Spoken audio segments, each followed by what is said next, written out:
खुलुमबाय गिबियावनो नोंथांमोनखौ बयखौबो सोरजि द क्रिएटिविटी चेनेलाव बरायनायजों लोगोसे फुंबिलिनि गाहाम हामलायनायखौ बावहरग्रोनाय जाबाय।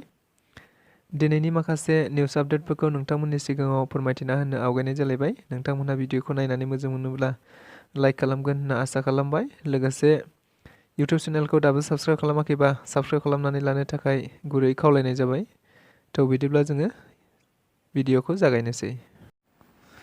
भारतनि बिसायख'थि आय'गनि मोनसे हांख्रायनाय बायदियै बर'नि गासै मोन 13 आफाद आरो दोलोफोरा खौसेयैनो बाहागो लानायखौ नुनो मोननाय जादों।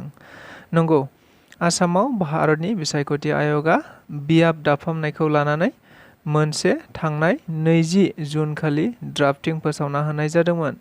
जाय ड्राफ्टिंखौ लानानै बर' माहारिनि गोबां हारि दोलो आफादफोरा गोजोननाय मोनाखैमोन।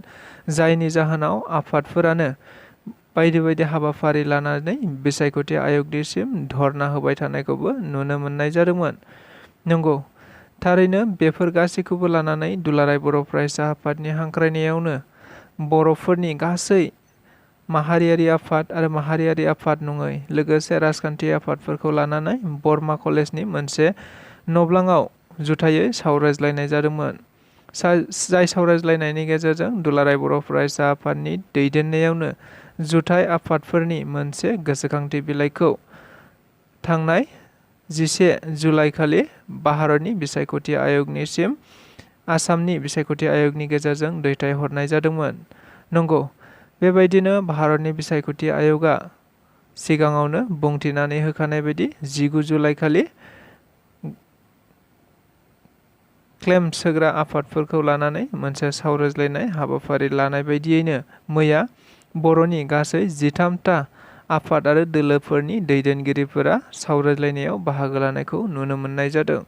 नंगौ, भारतनि बिसायख'थि आय'गनि गेजेरजों जानाखि गोसोखांथि बिलाइयाव हरनाय जादोंमोन बेफोर गासैखौबो लानानै रोखा रोखायै बुंथिनानै होफिननाय जादों भारतनि बिसायख'थिनि आय'गनि सिगाङाव।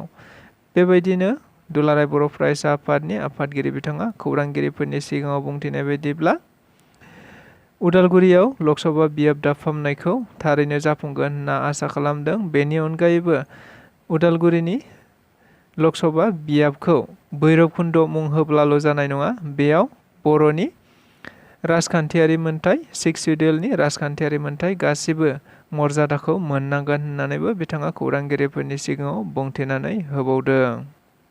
थारैनो आसाम सरकारा जेबो हेंथा होआब्ला उदालगुरियावबो मोनसे ST रिजार्भेशन लकसभा बियाब मोननो हागोन। बाथ्राखौ बुंदों अल आसाम ट्राइबेल स्टुडेन्टस इउनियननि गाहाय बोसोनगिरि राजु देउरि बिथाङा।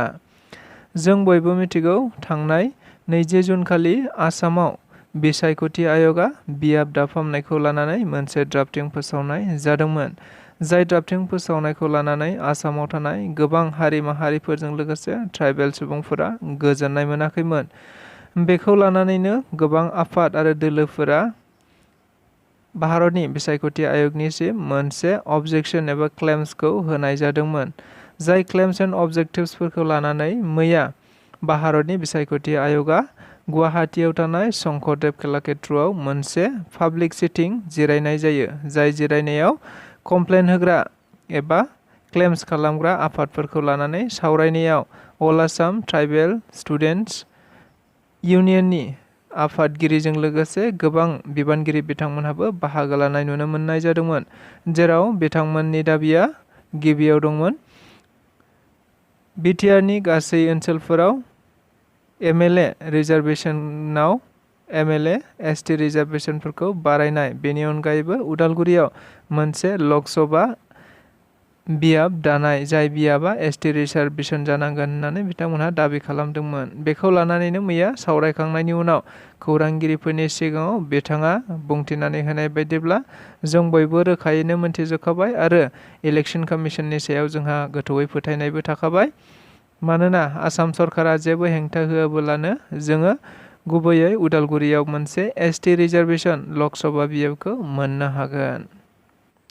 क'क्राझार जिल्ला दुलाराय बर' फरायसा आफादनि बानजायनायाव मैया बड'लेण्ड मुलुगसोलोंसालियाव थांनानै लाइस्राम लादु सिं एबा भाइस-chancellorनि हेंथायै मोनसे गोख्रों बाथ्रा बुंथिनायखौ जों बयबो खौरांगिरिफोरनि गेजेरजों नुनो मोनबाय थानाय जादों।